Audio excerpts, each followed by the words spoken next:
चलिए बेटा, क्लास 9। सबसे पहले आप सबको गुड मॉर्निंग। अब हम आज पढ़ेंगे परमानेंट टिश्यू। परमानेंट टिश्यू पढ़ने से पहले आप याद कर लीजिए कि इसके पहले मैंने मेरिस्मेटिक टिश्यू पढ़ाया है, और मेरिस्मेटिक टिश्यू प्लांट के ऐसे टिश्यू हैं जो ग्रोइंग पार्ट पर प्रेजेंट होते हैं। अब हम पढ़ेंगे परमानेंट टिश्यू। जब वो ग्रोइंग पार्ट जो मेरिस्मेटिक टिश्यू का बना हुआ है वो अब एकदम जिसे हम कह सकते हैं कि वो ग्रो कर गए हैं, एकदम मैच्योर हो चुके हैं, the mature part is convert into a permanent tissue.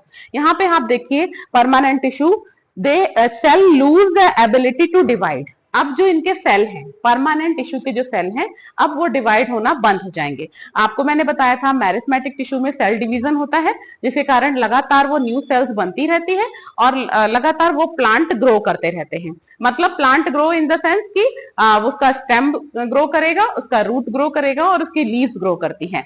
तो इस हिसाब से अब जो है, जब परमानेंट टिश्यू बन गया तो वहां पे सेल जो होंगी वो डिवाइड होना बंद हो जाएंगी, सबसे पहला काम।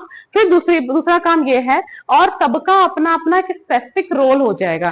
जैसे कि सेल के अंदर वैक्यूल बन जाएगा, परमानेंट वैक्यूल बन जाएगा, न्यूक्लियाई हो जाएंगे, सेल ऑर्गेनेलीज हो जाएगा, सेल वॉल बन जाएगा। सब अपना अपना, सब सारे सेल ऑर्गेनेलीज और सेल वॉल अपना प्रोमिनेंट वर्क करने लगेंगे। इसीलिए ये जो अपना परमानेंट वर्क कर रहे हैं, that's why they are known as a permanent. इसीलिए हम इसे ऐसे टाइप के टिश्यू क्या कहेंगे, परमानेंट टिश्यू कहेंगे। अब देखिए डिफरेंशिएशन देख लीजिए, process of taking a permanent shape, size and function. अब यहाँ पे क्या हो जाएगा, अगर मेरिस्मेटिक टिश्यू और परमानेंट टिश्यू में देखा जाए तो उस टाइम ग्रो अप जो स्टेज थी, लीफ जो थी वो अराइज हो रही थी नोड्स पर। छोटी छोटी लीफ जो है अब अपने पर्टिकुलर शेप में आ गई, मतलब जितनी साइज होनी चाहिए थी उतना उस लीफ ने साइज ले लिया। जितना साइज प्लांट का होना चाहिए था वो प्लांट उतना बड़ा हो गया, वो स्टेम इतना ग्रो हो गया, तो वो अब क्या है, कन्वर्ट हो गया है परमानेंट में। मतलब उसका शेप, साइज और उसका फंक्शन सब क्या है, अब फिक्स हो गए हैं। एक फिक्स अमाउंट में अब शेप, साइज और फंक्शन हो चुका है। लार्ज सेंट्रल वैक्यूल्स, वैक्यूल जो है बीच में एक बड़ा सा वैक्यूल प्रेजेंट हो जाएगा। आपने मेरिस्मेटिक टिश्यू में पढ़ा था, उस टाइम वहां पे वैक्यूल नहीं था, लेकिन at in this condition in permanent tissue vacuole जो होगा वो प्रेजेंट हो जाएगा। फिर देखिए cell wall is thin and thick. मैंने जैसे बताया कि सेल वॉल जो होगी, जो आउटर लेयर है, जो प्रोटेक्टिव लेयर सेल वॉल है, वो क्या हो जाएगी, एक लेयर बना लेगी प्रोटेक्शन की। उस सेल को प्रोटेक्ट करने के लिए एक लेयर बन जाएगी सेल मेम्ब्रेन के ऊपर, that is a cell wall. तो वो जो सेल वॉल बन गई वो कहां पे बनेगी, आपकी प्लांट सेल के आउटर मेम्ब्रेन में, ठीक है। और support, storage and photosynthesis. Protection का क्या मतलब हुआ यहाँ पे, प्रोटेक्शन का मतलब ये हुआ कि ये प्लांट जो भी टिश्यू होंगे वो प्लांट को बाहर के एनवायरमेंट से प्रोटेक्ट कर रहे हैं, सपोर्ट कर रहे हैं, क्योंकि प्लांट जो है एक जगह ही स्टेशनरी पोजीशन पे है, तो प्लांट एक जगह जैसे सपोर्ट सिस्टम चाहिए वो परमानेंट टिश्यू इनको सपोर्ट करेंगे।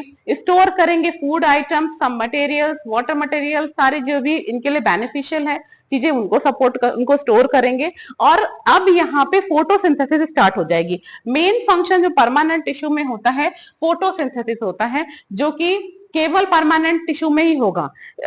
मेरिस्मेटिक टिश्यू में फोटोसिंथेसिस की प्रोसेस नहीं होती, क्योंकि वहां पे क्लोरोफिल जो होते हैं बहुत हल्के होते हैं। यहाँ पे अच्छे से क्लोरोफिल डेवलप हो जाएगा, जिसके कारण यहाँ पे फोटोसिंथेसिस बन रहा है, फूड बन रहा है। फूड बनने के बाद, इस टिश्यू के फूड बनाने के बाद, इस एरिया में फूड बनने के बाद, ये फूड मेरिस्मेटिक टिश्यू से जो बने हुए ग्रोइंग पार्ट है उनके पास वो फूड चला जाता है, ठीक है। तो ये जो पूरा आपने अभी देखा, ये है function, structure, differentiation of the permanent tissue. Tissue जो है वो आपको पता है, permanent tissue are two types, simple permanent tissue and complex permanent tissue. तो सिंपल परमानेंट टिश्यू वो टाइप के टिश्यू होते हैं जिसमें उनका फंक्शन और स्ट्रक्चर दोनों सेम टाइप के सेल, एक ही तरीके की सेल, जब एक काइंड की सेल एक फंक्शन भी करे और उनका स्ट्रक्चर भी बनाए, that is known as simple permanent tissue. Simple permanent tissue देखिए, cell are structurally and functionally that is one type of cell.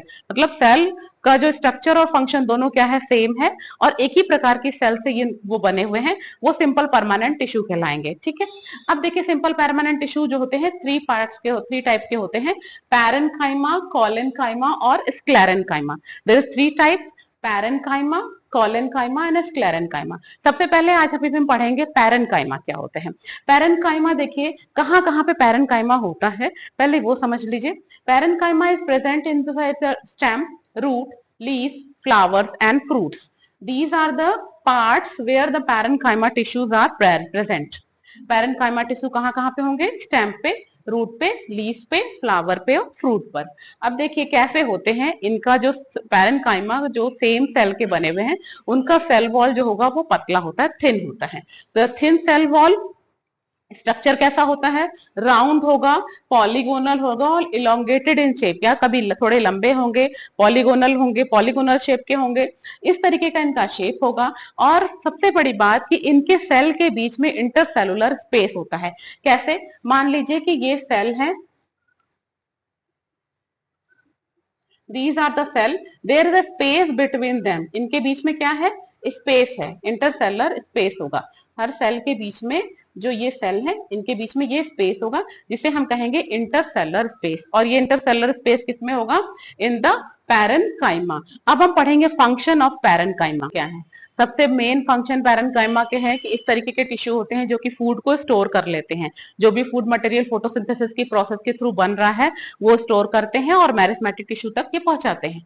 ठीक है। इन सम केसेस इनकटेड क्लोरोफिल, और कुछ केसेस में कहीं कहीं पे ये पैरेनकाइमेटस टिश्यू जो होते हैं वो क्लोरोफिल होता है। और जहां पे इनके इन पैरेनकाइमा में, याद रखिए, जहां पे इस पैरेनकाइमा में आपको क्लोरोफिल मिलेगा उस पैरेनकाइमा का नाम चेंज होके कहलाएगा क्लोरेनकाइमा। तब हम उसे क्या कहेंगे?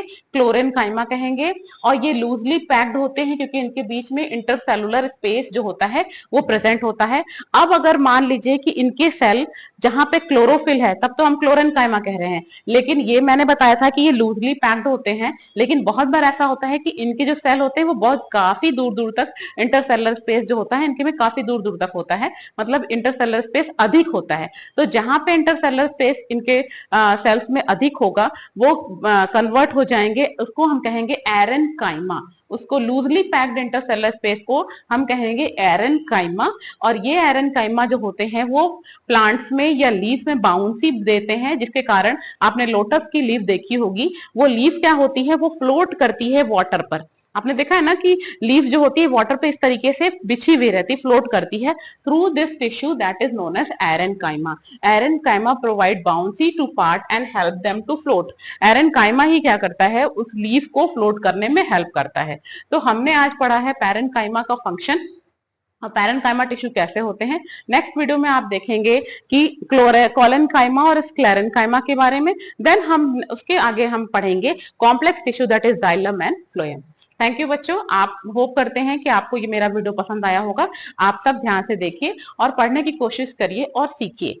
Thank you.